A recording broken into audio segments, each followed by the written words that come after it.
नमस्कार और स्वागत है आपका हमारे चैनल। तो साथियों, ईरान से बहुत ही शॉकिंग खबर सामने निकल कर आई है। दरअसल कुछ ही घंटों पहले ईरान के जो राष्ट्रपति हैं उनका हेलीकॉप्टर क्रैश हो गया है और उस हेलीकॉप्टर में न सिर्फ ईरान का राष्ट्रपति मौजूद थे बल्कि ईरान के विदेश मंत्री, कई टॉप ऑफिशियल्स और सेना के कमांडर भी मौजूद थे। और सबसे खास बात की जिस इलाके में हेलीकॉप्टर क्रैश हुआ है वो बहुत दुर्गम इलाका है। वहाँ पर जब सर्च और रेस्क्यू टीम पहुंची तो रेस्क्यू टीम के मेंबर जो थे वो भी खो गए थे, एक दूसरे को आवाज लगाकर ढूंढ रहे थे। इतनी ज्यादा फॉग और धुंध वहाँ पर मौजूद थी। यही कारण है कि राष्ट्रपति के हेलीकॉप्टर या उनके मलबे का कुछ पता नहीं लग पा रहा और मलबे का पता करने में भी अभी भी समय लग सकता है, क्योंकि कहा जाता है कि इस इलाके में ऐसी धुंध परमानेंट रहती है और आशंका यही जताई जा रही है कि ये हेलीकॉप्टर क्रैश होकर नष्ट भी हो चुका है। और इस बात की भी संभावना बहुत ज्यादा जताई जा रही है कि ईरान का राष्ट्रपति और उनके विदेश मंत्री समेत तमाम लोग इस हेलीकॉप्टर में जो सफर कर रहे थे वो सब के सब मारे जा चुके हैं। हालांकि इस बात की पुष्टि तभी हो पाएगी जब हेलीकॉप्टर या उसका मलबा मिलेगा, लेकिन तब तक ईरान की जो मीडिया है वो ये नहीं कह रही है कि क्रैश हुआ है, बल्कि ईरान की मीडिया ये कह रही है कि हार्ड लैंडिंग हुई है,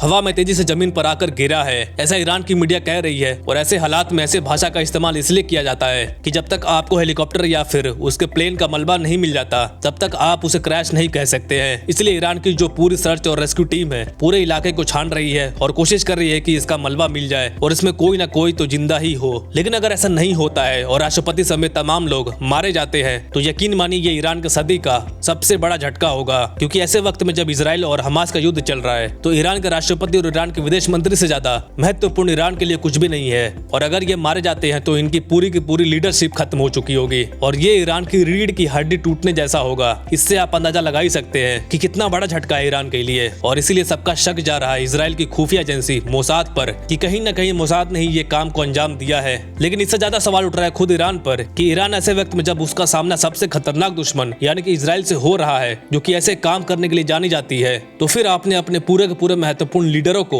एक ही हेलीकॉप्टर में सफर करने कैसे दिया, वो भी ऐसे हेलीकॉप्टर में जो सोवियत यूनियन के जमाने का है, जिनके आप ढंग से मेंटेनेंस भी नहीं करते। आपके राष्ट्रपति ऐसे हेलीकॉप्टर में सफर कैसे कर सकते हैं? इसीलिए ईरान की इंटरनल पॉलिटिक्स पर बहुत सवाल उठ रहे हैं और धीरे धीरे ये मामला अब उलझता जा रहा है। लेकिन ये सुलझेगा तब जब इस हेलीकॉप्टर का मलबा मिलेगा। लेकिन अभी तक ना क्रैश हुआ हेलीकॉप्टर मिला है और ना ही उसका मलबा मिला है और ना ही जो उसमें लोग सफर कर रहे थे वो भी लोग पाए गए हैं। तो खैर आगे इससे जुड़े और भी अपडेट्स आनी है, इसलिए हमें सब्सक्राइब करके जरूर रखिएगा। सो आज की वीडियो में इतना ही। Thank you very much for listening. See you in the next video.